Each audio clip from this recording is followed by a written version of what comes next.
dans l'épître de Paul aux Philippiens.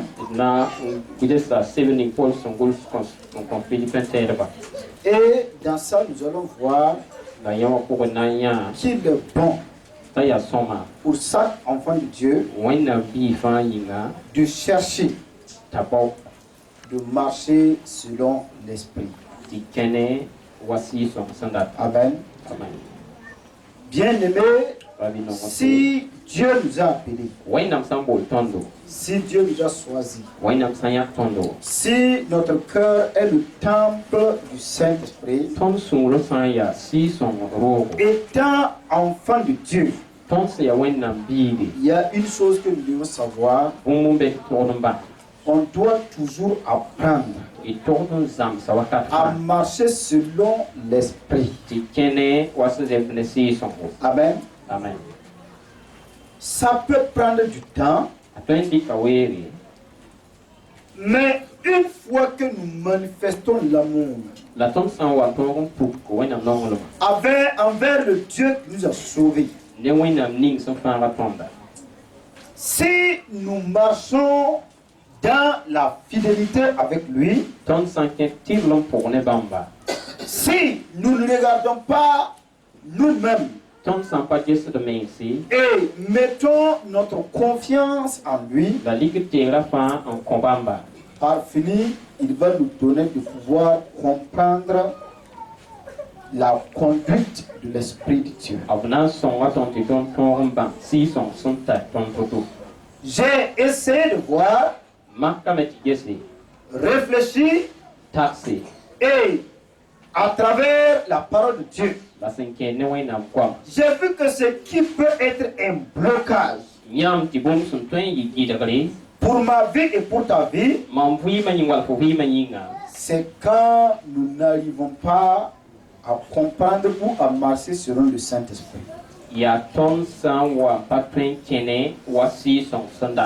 Si nous sommes rebelles, si nous sommes désobéissants à l'Esprit de Dieu, nous sommes toujours dans des échecs. Nous ne pouvons pas aller loin, mais nous aurons toujours le dos au mur. Et à chaque fois, nous n'allons pas faire des expériences qui vont nous propulser. C'est pourquoi nous devons apprendre à marcher selon le Saint-Esprit. L'apôtre Paul écrit aux gens de Philippiens. Il dit au reste, frère, avec le verset 1, réjouissez-vous dans le Seigneur. Je ne me lasse point de vous écrire les mêmes choses. Pour vous, cela est salutaire. Paul dit aux gens de Philippiens, demeurez ou ayez la joie dans le Seigneur. Réjouissez-vous. Soyez satisfaits. Soyez heureux. Où? Dans le Seigneur. Alors, il continue au verset 2. Prenez garde aux chiens. Prenez garde aux mauvais ouvriers. Prenez garde aux fausses circoncis.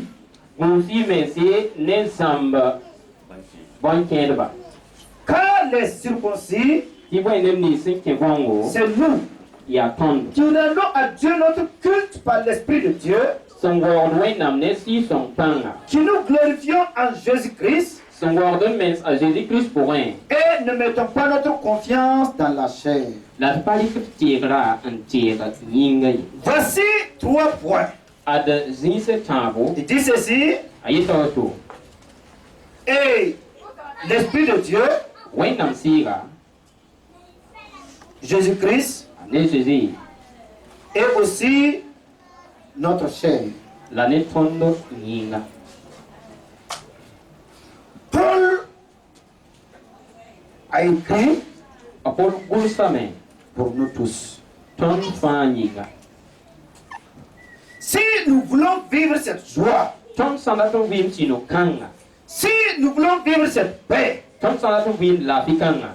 si nous voulons vivre cette réalité du royaume, If Sanato Vim the Windam Soul Masida.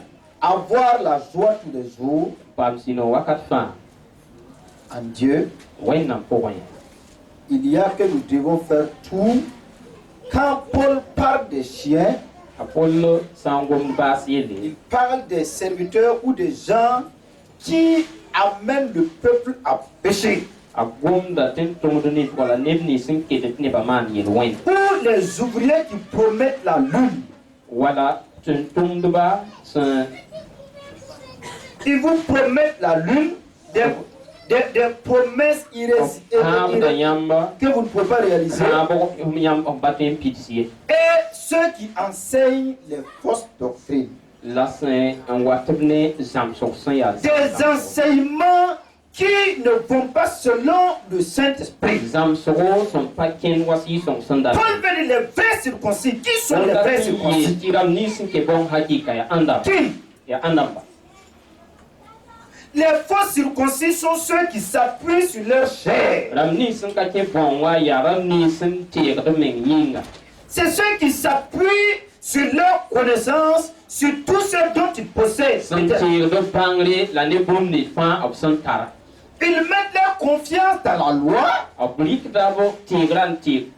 et ignorent cette présence, c'est-à-dire cet amour, cette joie que le Saint-Esprit donne. La famille non l'homme synoninga si son comptable. Ou ne se laisse pas guider par le Saint-Esprit. Voilà pas basse de mes ici son taille. Alors, et quand vous voyez dans Jean 3, Jésus parlait à Nicodème sur la nouvelle naissance. À Jésus la bonne année Nicodème qui ne vont pas les circoncis sont ceux qui sont nés de nouveau. Ce sont ceux qui sont nés de Dieu. Et la Bible dit à tous ceux qui ont cru, il les a donné le pouvoir de devenir des enfants de Dieu. Non selon la chair, mais selon l'esprit. Si nous sommes nés de nouveau, si nous sommes nés de Dieu, nous sommes enfants de Dieu. Amen. Amen. Et si nous sommes enfants de Dieu, alors Dieu doit nous conduire. Et comment Dieu va nous conduire? Dieu va nous conduire par son Esprit Saint. Et je ne peux pas dire je vais avoir le succès si en réalité je ne suis pas prêt pour écouter le Saint-Esprit. Cette personne, cet enfant de Dieu, né de nouveau, étant dans la maison de Dieu, doit avoir des oreilles capables de sonder ou d'entendre la voix de son Père.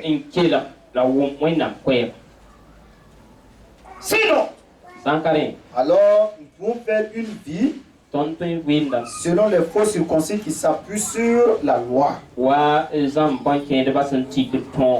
la loi n'a jamais donné de joie. La loi est assise avec son gourdin.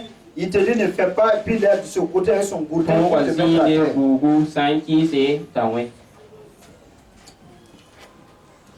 Et si nous aimons Dieu,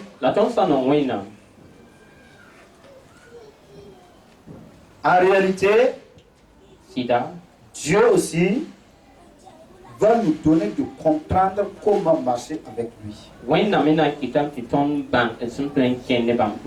Alors, l'apôtre Paul dit, les circoncis, c'est nous. Vous savez bien, ceux qui sont nés de nouveau sont les vrais circoncis. Est-il né de nouveau? Personne ne peut entrer dans le royaume de Dieu s'il n'est né d'eau et d'esprit. De la parole et du Saint-Esprit. Personne. si tu n'es pas né de nouveau, si tu n'es pas né de Dieu, si tu n'es pas ressuscité avec le Christ, alors tu ne peux pas être parmi les circoncis. La circoncision, c'est une loi que Dieu a donné à Abraham. Tous ceux qui vont venir à partir de toi, tu dois les circoncire. C'est un signe physique palpable que tous ceux qui appartiennent à l'alliance que j'ai faite avec eux. Et cela représente la loi. Nous ne parlons pas de la circoncision physique. Nous ne parlons pas de notre présence à l'église. Nous ne parlons pas de la manière dont nous courons ou que nous faisons pour Dieu. Non. Ce n'est pas mauvais, c'est bon. La Bible dit nous devons nous réunir. Ça c'est obligatoire. Si nous sommes des enfants de Dieu, nous sommes des mêmes corps. Tous les corps doivent se rassembler. Ça c'est obligatoire. Mais il faut qu'on aille au-delà de ça. Amen. Nous devons aller au-delà de cela. Notre vie avec Dieu, c'est là qu'on parle. Alors il dit, nous rendons notre culte. Nous servons Dieu. Nous adorons Dieu. Nous louons Dieu. Par qui? Par le Saint-Esprit. Amen. Si notre culte n'est pas fait selon le Saint-Esprit, c'est un culte des hommes. C'est une association humaine. Il ne peut donner aucune vie. Si notre adoration, même si c'est toi, tu te tiens à la maison, tu commences à louer Dieu. Si ta prière, si ta relation avec Dieu n'est pas à travers le Saint-Esprit, et c'est à travers la loi, alors jamais. Dieu veut que ses enfants le louent comment? En esprit et en vérité. Nous louons Dieu par l'Esprit de Dieu. Adorer Dieu par l'Esprit de Dieu. Non pas par notre connaissance. Pas par mes savoirs sur la parole de Dieu. Non. Pas parce que je suis habile dans les chants. Non. C'est pas parce que je suis doué dans la danse. Non. Non. Je dois le faire selon le Saint-Esprit. C'est ce que Dieu prend plaisir. Comment nous allons faire pour marcher selon la conduite de l'Esprit? Si nous savons,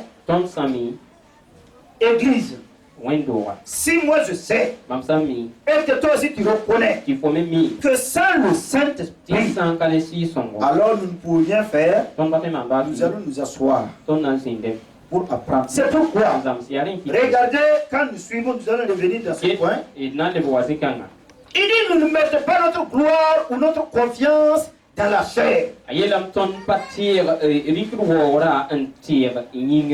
ne mettons pas, c'est-à-dire en venant, en cherchant à louer Dieu, notre gloire là n'est pas sur nous-mêmes.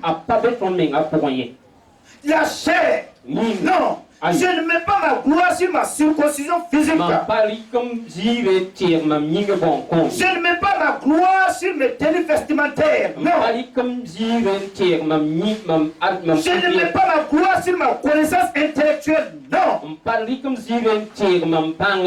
ne mets pas ma gloire sur ce que je possède ou pas. Non. Écoutez bien. Tout ce que nous allons faire sans le Saint-Esprit ne va jamais donner ou ne va jamais toucher le cœur de Dieu. Même pas un jour. Tout ce que nous pouvons faire, nous pouvons faire. C'est pourquoi Paul dit, s'il n'y a que nous devons donner gloire à la chair, moi Paul même je pouvais le faire. Je suis hébreu, né hébreu. Je suis circoncis le 8e jour. Quant à ce qui concerne la loi ne permet pas de condamner. Je suis juste. Quant au zèle, je suis le persécuteur de l'église. S'il y a que je devais donner gloire, alors je me réjouirai de ce que je peux faire. Mais Paul a vu qu'avec Dieu, il faut arriver à un point pour savoir ce n'est plus moi qui vis, c'est Christ qui vit. Il faut arriver à reconnaître que je ne puisse rien par moi-même. Je puisse tout par celui qui me fortifie. Donc je dois donner gloire à Jésus-Christ à partir de l'Esprit de Dieu. S'il n'arrive pas à ce point, c'est pourquoi très souvent Dieu nous humilie. C'est obligé.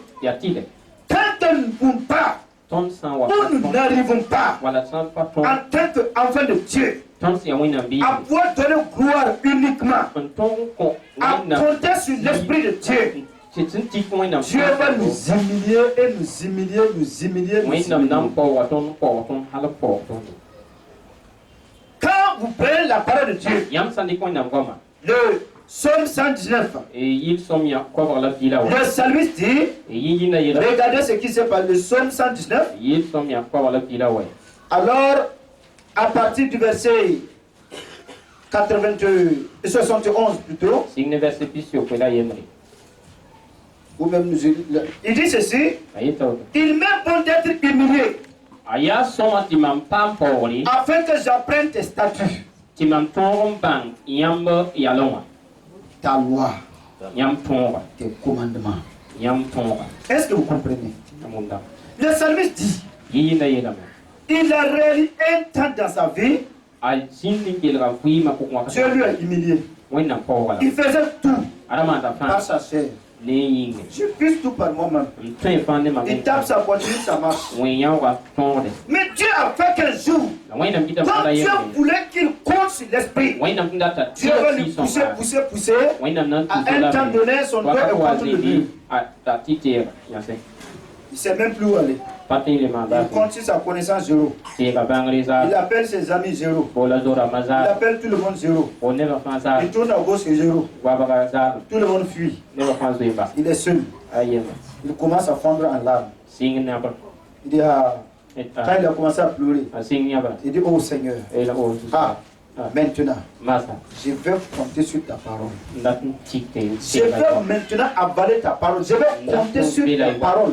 Je ne vais plus jouer sur tes commandements. Il faut que très souvent, si nous refusons de marcher sur le Saint-Esprit, Dieu va nous amener à nous tenir dans le mur et apprendre à compter sur sa parole.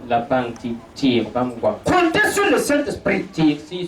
Nous devons savoir, si je veux une vie spirituelle qui va influencer ma vie positivement, influencer la vie de mon entourage positivement, la vie de l'église positivement, alors je dois compter sur le Saint-Esprit. Quand nous voyons nous réels à travers la parole de Dieu, dans Exode 14, le peuple a été en Égypte.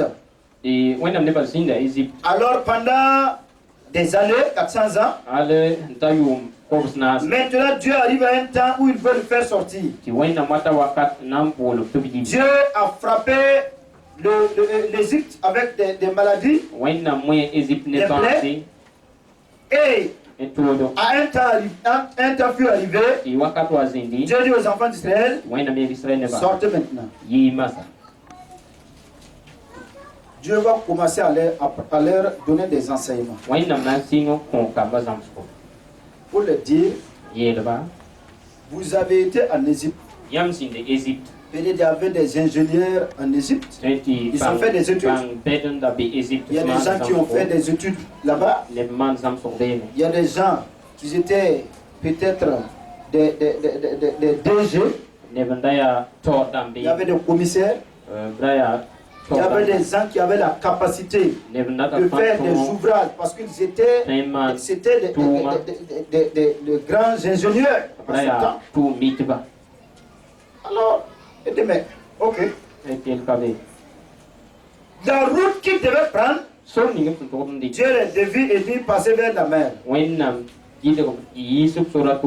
quand ils partaient, la Bible dit que les Égyptiens les ont poursuivis. Quand vous lisez à partir du verset 9, il dit les Égyptiens les poursuivirent. Et tous les chevaux, les chars de Pharaon, ses cavaliers et son armée, les atteignirent campés près de la mer vers Pi-Hahiroth, vis-à-vis de Baal-Séphon. Pharaon approchait. Les enfants d'Israël levèrent les yeux. Et voici les Égyptiens étaient en marche derrière eux. Les enfants d'Israël eurent une grande frayeur et prièrent à l'Éternel. Amen. Tu te trouves souvent dans cette situation. Quelle a été ta situation? Tu as crié sur tes amis. Tu as crié sur tes oncles. Tu as crié sur le grand docteur, les docteurs de ton village. L'homme de clinique à côté. Tu les as bien vus? Ton premier cri était vers qui? Il faut que Dieu arrive à nous amener à compter uniquement que sur lui. À compter uniquement que sur le Saint-Esprit. Amen. Il dit les enfants d'Israël eurent une grande frayeur. Quelqu'un a dit, tu peux être dans une situation, on est en train de te lier.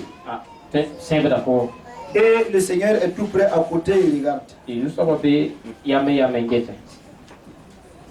Si tu as eu la force pour invoquer son nom, il vient te délier. Tu n'as pas eu la force, on te lit partir. Si tu comptes sur lui, automatiquement il vient. Mais si je ne compte pas sur lui, il est là. Il ne rentre pas dans ce qui ne lui regarde pas. Même les malades, ils disent, mais que veux-tu que je te fasse? Je veux mes yeux. Reçois.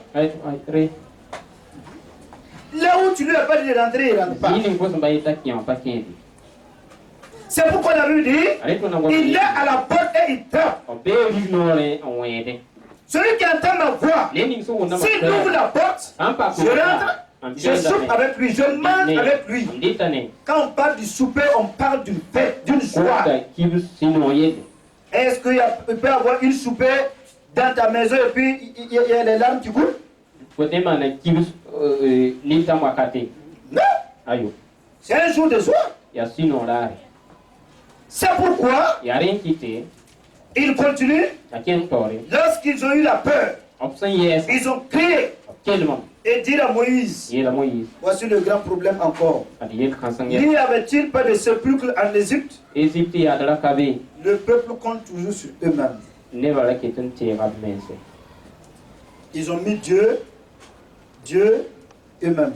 Dieu et eux-mêmes. Voyez ce qui nous empêche de réaliser des exploits. Écoute bien, nous voulons couper les deux collés. Nous voulons dire, laissez le médecin, viens.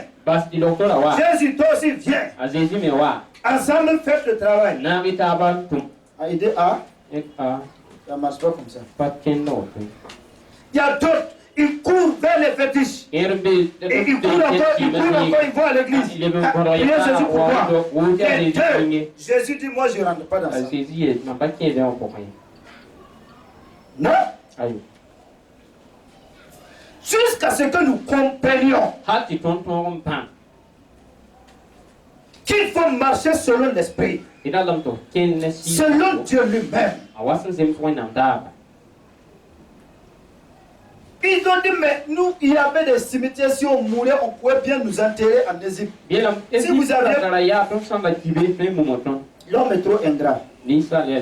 Si tu aimais la mort, pourquoi vous avez prié jusqu'à déranger Dieu et puis il est venu?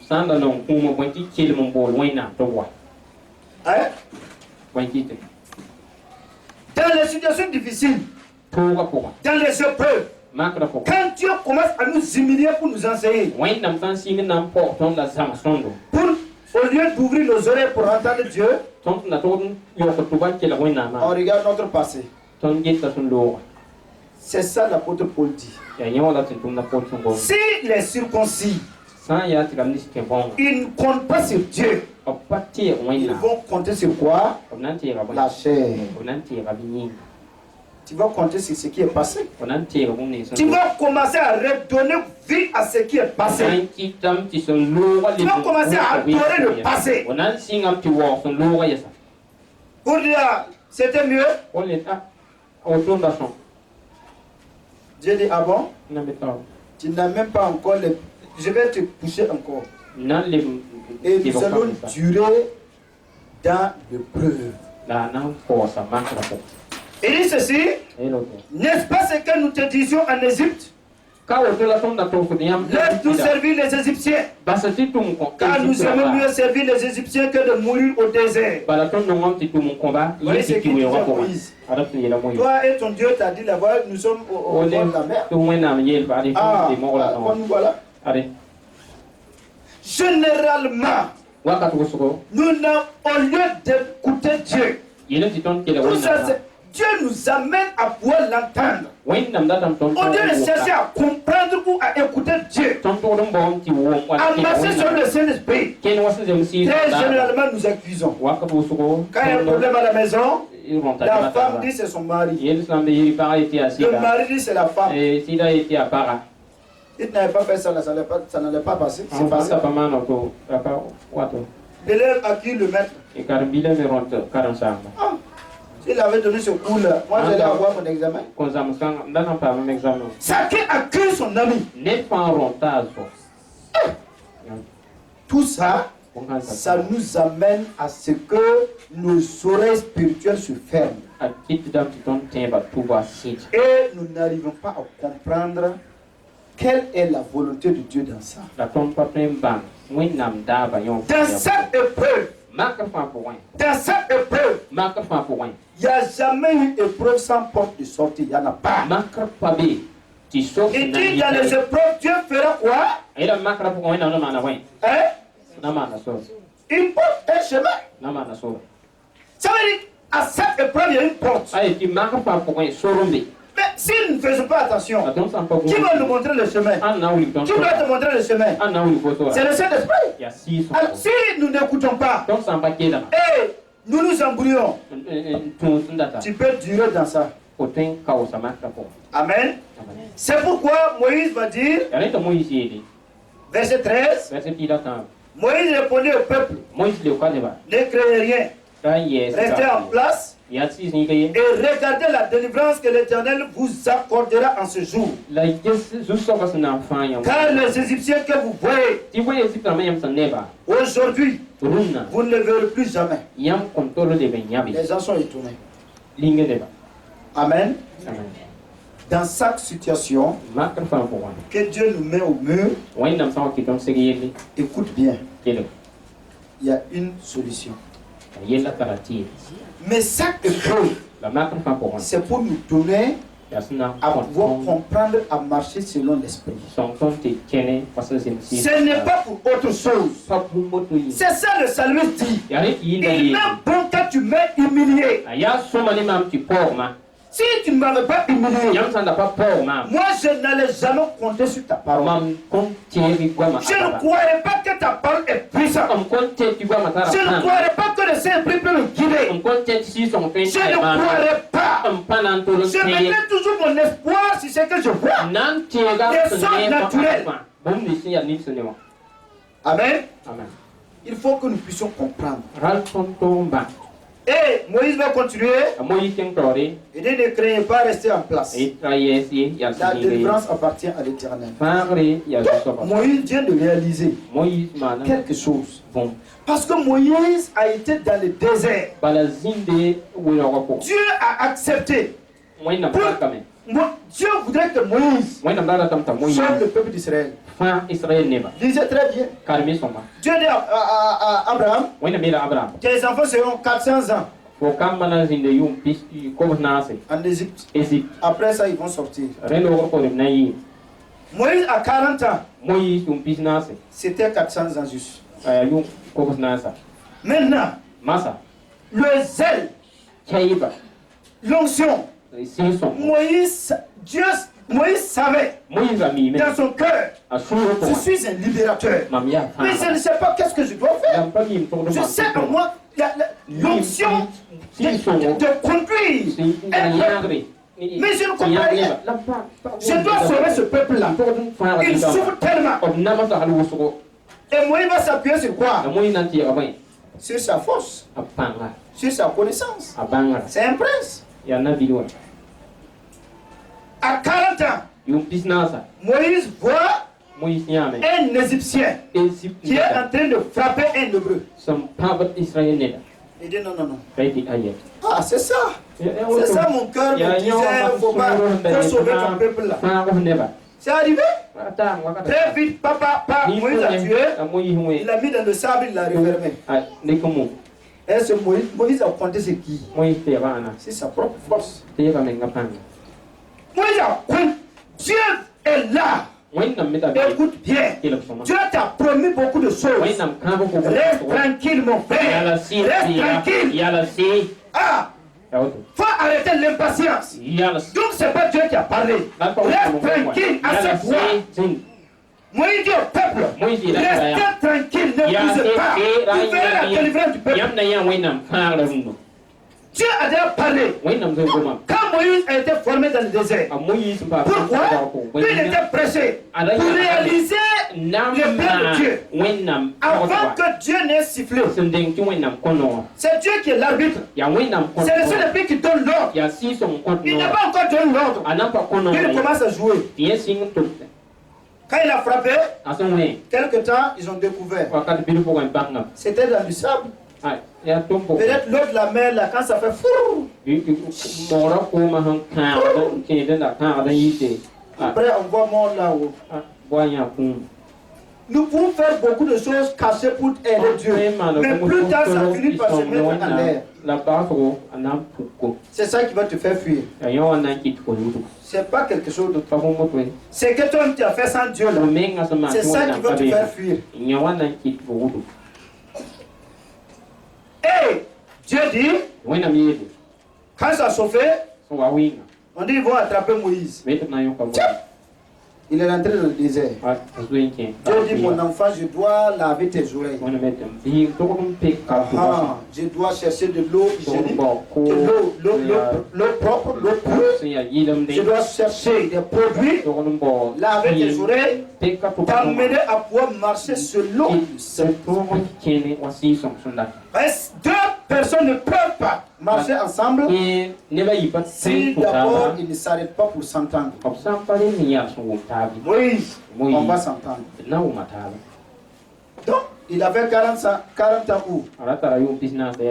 Maintenant, dans le désert, quand il est revenu 80 ans, ils ont fait 30 ans de plus sur ce qu'il devait faire. Donc, qui a amené le retard? Qu'est-ce qui a envoyé le retard? La chair.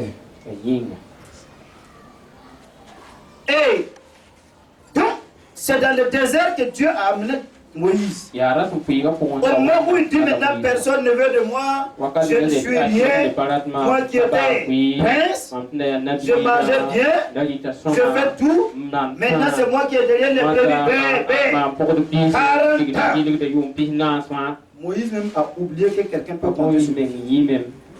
Dieu va nous humilier si nous n'entendons pas la voix du Saint-Esprit pour marcher sur lui. Jusqu'à ce que toi-même tu te dises, tout le monde m'a oublié. Dieu toi aussi tu m'as oublié. Et tu marches. Et il va venir. Donc, c'est pourquoi nous devons faire tout dans les situations difficiles. Faire tout pour entendre la voix de Dieu. Et ne pas marcher sans chercher à comprendre qu'est-ce que Dieu veut que je fasse. Donc Paul voulait que les Philippiens sachent que eux, en tant qu'enfants de Dieu, doivent marcher selon le Saint-Esprit et pas selon eux-mêmes. Ils ne doivent pas donner la gloire à leur chair comme Moïse. Non. Non. On doit compter sur le Saint-Esprit. C'est ce qu'il a fait. Quand Jérubbabel était en train de s'agiter, tout le monde a dit le temple ne se rebâtira pas. Les pays voisins ont dit jamais. Jamais, c'est fini. Jérubbabel a fait tout. Il a appelé ses amis. Il a appelé tout le monde. Jérubbabel se prépare à la guerre. Dieu arrive et dit mais Jérubbabel, ce n'est ni par la puissance, ce n'est pas par l'épée. Mais la grande montagne que tu vois là, la montagne va disparaître. Regarde, oui, tes mains ont commencé à bâtir la maison là. Ce sont tes mêmes mains qui vont poser la dernière main.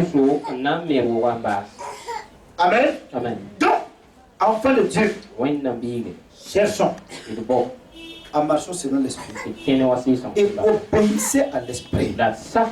S'il nous dit de nous asseoir, on s'assoit. Il ne faut pas bouder. Il ne faut pas parler. Il ne faut pas critiquer. Il ne faut pas faire quoi que ce soit. S'il dit lève-toi, il vient de me dire lève-toi. Je me lève. Sans regarder quoi que ce soit. La Bible dit sans donner ou sans regarder les hommes. Dieu est plus grand que les hommes. Dieu est plus grand. Nous devons nous glorifier en Christ et non pas en nous-mêmes. Donc, cela veut dire quoi? À chaque fois que Dieu opère quelque chose dans notre vie, la gloire ne doit pas revenir à nous, mais à Dieu. Vous comprenez? Est-ce que dans la main rouge là, quand Moïse a parlé et il a tendu son bâton, l'eau s'est divisée en deux. La gloire est partie, c'est qui? C'est Moïse ou c'est Dieu? C'est Dieu qui a reçu la gloire. Notre gloire, tout ce que Dieu fait dans notre vie, la gloire doit revenir à Dieu. Pas aux hommes, pas à l'homme, mais plutôt à Dieu. Nous devons connaître que nous ne pouvons rien par nous-mêmes. Et une fois que nous n'arrivons pas à ce point, alors nous serons toujours dans des difficultés. Et or, il est temps que nous puissions grandir. Si nous grandissons avec Dieu, alors Dieu va nous amener à faire des exploits. Toute forme d'élévation que Dieu va faire ne sera pas un scandale pour toi. Non. Mais il sera une gloire pour le roi. Donc aujourd'hui, comment marcher? Apprendre à marcher selon l'esprit. Bien aimé, dans vos maisons, partout où vous êtes, cherchez à comprendre votre esprit. Cherchez à comprendre. David dit, tant que toi, Dieu, tu ne parles pas, moi, David, je tremble. Parce que si tu ne viens pas vite, je vais me garer. Ça veut dire quoi? David ne compte pas sur lui. David est un général de l'armée. C'est un roi. C'est un grand. Un homme qui a mis Goliath à terre. Un homme qui avait des gens autour de lui. Mais il ne compte pas sur lui-même. Il dit Dieu, je suis dans une situation dont au but Si tu ne viens pas, moi je vais m'égarer. Je ne sais pas où aller. J'attends l'ordre de toi. Est-ce que dans votre vie vous attendez à ce que Dieu parle? Vous lui laissez le libre arbitre d'agir? Ou bien on va prendre la décision par nous-mêmes? On dit au courrier des anciens, venez. Et ils viennent. On dit bon, ok, on va, comme tu as fait les études sur l'organisation, donne-nous un programme d'organisation. Comment on organise? Lui aussi on dit bon, ok, Moustapha, toi tu as bien fait de faire comment dirais-je, la comptabilité. Dirige les affaires, montre-nous. Non. Nous comptons sur celui qui est là-haut. Nous ne sommes pas des experts. Si tu es un expert, Dieu va t'amener, il va t'humilier, il va t'amener jusqu'à connaître que tu n'es rien. Quand tu vas reconnaître que tu n'es rien, là, toute tentative que tu as fait est échec. C'est là maintenant, tu vas compter sur lui, Dieu agit et les portes vont s'ouvrir. Tout ce que nous pouvons faire, les femmes, à la maison, pire, cherchez les solutions par Jésus. Ne cherchez pas les solutions avec les voisins. Non. Il n'y a pas d'expert en conseiller sur un foyer. Seul le Saint-Esprit connaît le cœur d'une personne. Toute personne, c'est ma chose. Même les grands qui tous, ils ont étudié l'homme, étudié la tête de l'homme.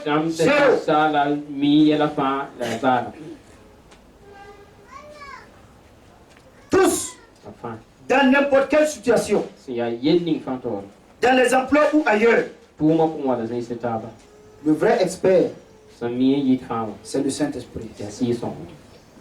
David dit, Dieu, on va s'entendre sur une chose. Ne m'enlève pas le Saint-Esprit que tu m'as donné là. En ce moment, il venait de faire un péché. Et Dieu, attends. Viens, ici. On va s'entendre. Tu sais, si je réussis, ce n'est pas par moi-même. C'est ton Esprit Saint là. Je t'en supplie. J'ai péché. Ne m'enlève pas le Saint-Esprit. Ah, si tu as levé ça, c'est gâté. Ne touche pas ça. Pourquoi? David a vu qu'il était dans Saül, ils l'ont enlevé dans Saül. Saül est devenu un fou. Homme d'échec partout. Il ne se contrôle plus. Saül n'a plus de joie. Il n'a plus de paix. C'est devenu un homme arrangé. David, attends. Écoute bien, hein? Je t'aime, hein? Il ne faut pas enlever le Saint-Esprit qui est. Jésus est venu. Il nous a donné cette grâce. Est-ce que nous cherchons à marcher selon le Saint-Esprit ou nous cherchons à marcher selon nous-mêmes? C'est nos échecs. C'est là. Il n'y a jamais épreuve sans issue. Non.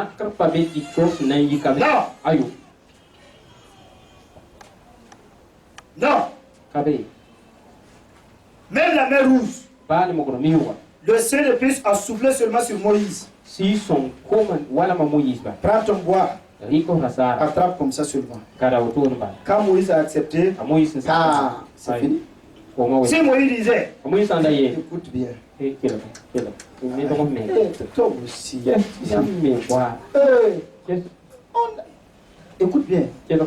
Nous, on peut dire la mer où c'est fendu. Et ils n'ont jamais vu ça, ils n'ont jamais entendu. C'est ça, non?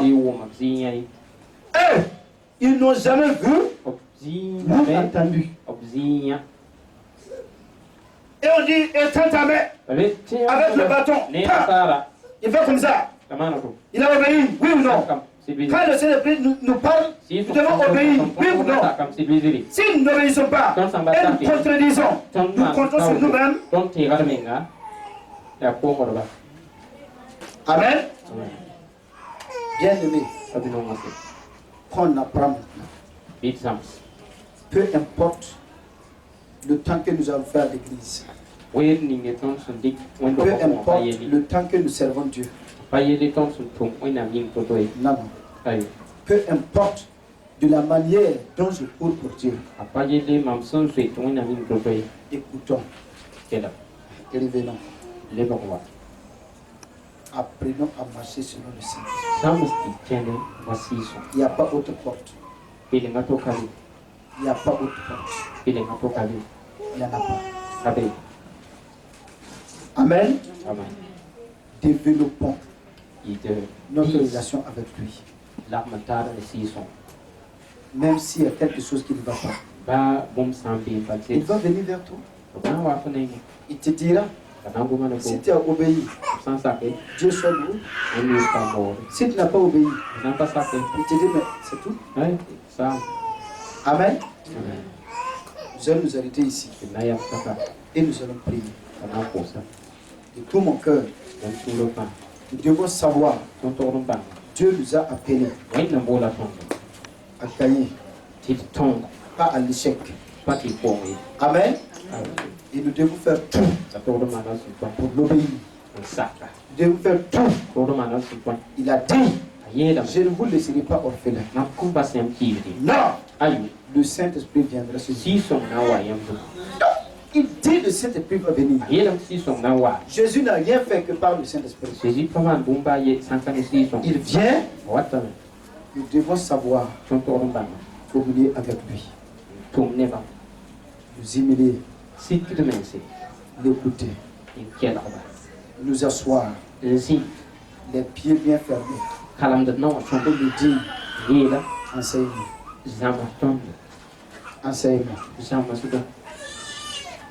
Amen. Soyez bénis. Tiens-toi debout.